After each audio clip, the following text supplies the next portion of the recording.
Welcome to Pindar Poetry. We hope you learned something new. You start by ensuring you have admin rights to the network gear. This is non-negotiable.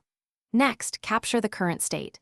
Export co-S policies, rate limits, and traffic shaping configs so you can roll back if needed. Once done, create and verify a full backup of device configurations and store it offsite. Make sure to notify stakeholders of an imminent change window because removing traffic management affects latency and throughput immediately.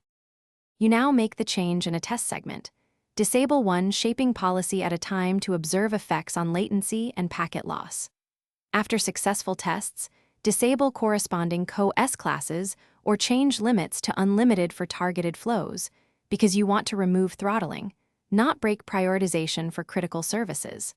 Then update firewall or proxy rules that enforce caps and validate with real traffic. Make sure to monitor metrics continuously while proceeding. You finish by monitoring network performance for 24 to 72 hours, watching bandwidth, latency, jitter, and error counters so you can confirm stability. If issues appear, immediately reapply the backup configuration and isolate the offending rule. This prevents prolonged service impact.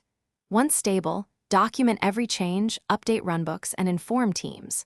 One key troubleshooting tip: if throughput drops unexpectedly, roll back to backup first. Then test each removed rule in isolation.